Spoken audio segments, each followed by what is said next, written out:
The buffet smelled like fryer oil and sugar glaze. It wasn't that it was cheap, it was that it was deliberate. My sister had chosen it because hoot's funny. My brother had added it fits the theme.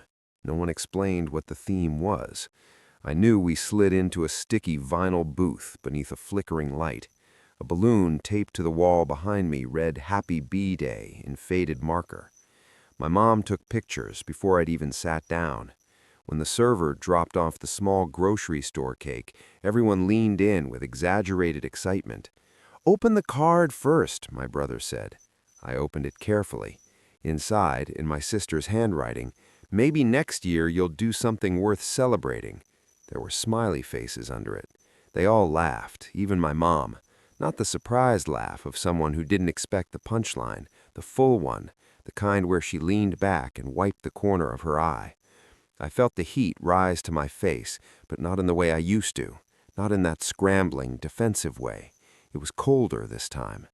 I looked around the table, my brother scrolling through his phone, my sister waiting for my reaction like she'd set up a camera prank, my mom smiling at me like this was motivation.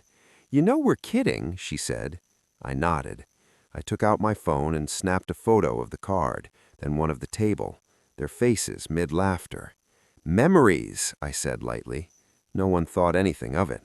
I stood up before the candles were lit.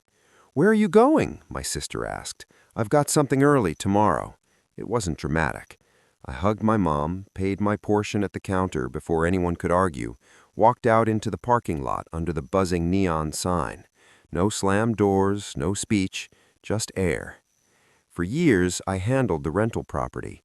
Technically, we all owned it. My parents had put it in our names for family security.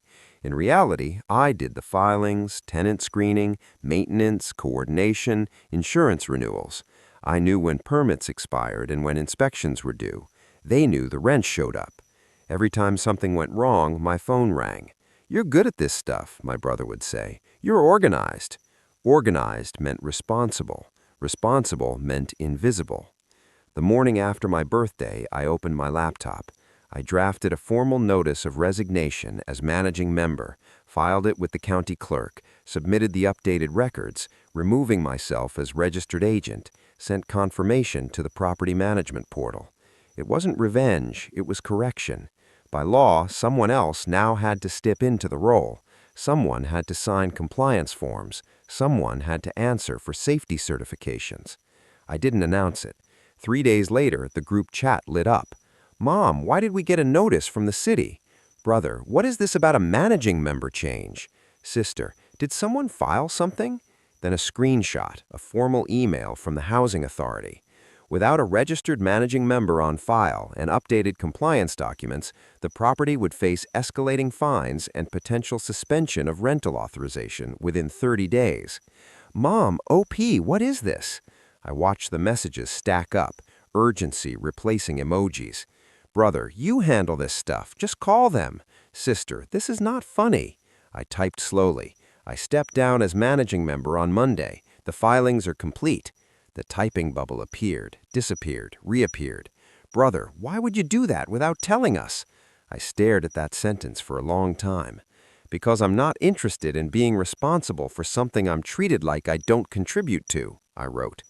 No one responded for almost a minute. Then my mom called. I let it ring once before answering. "What is going on?" she asked immediately, not angry, alarmed. I resigned. "Over a joke?" It wasn't about the joke. She exhaled sharply. "You're being dramatic. We were teasing you. You've always been so sensitive." There it was, the familiar script. "I'm not upset," I said evenly. "I just realized I don't want to be in charge of something I don't have respect in." Silence. "You know we rely on you," she said finally. "Yes? Then why would you put us at risk like this?" I thought about the buffet, the card, the laughter. "I didn't put you at risk," I said.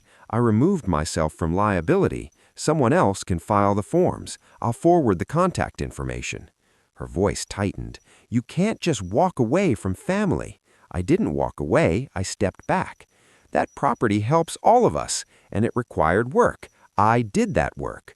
She didn't deny it. In the background, I could hear my brother asking what I was saying.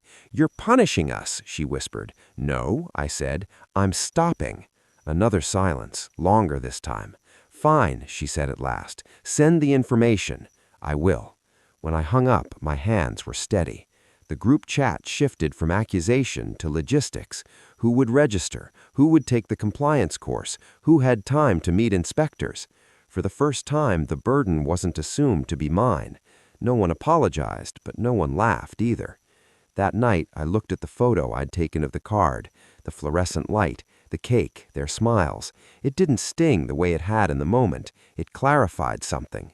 I had spent years earning my seat at a table that kept moving. Stepping down didn't fix the dynamic. It didn't heal anything. It didn't suddenly make them see me differently, but it made me see myself differently. 3 days after my birthday, they were panicking because the systems I maintained were real, and so was my absence.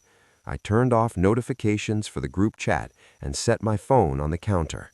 The quiet felt unfamiliar and honest.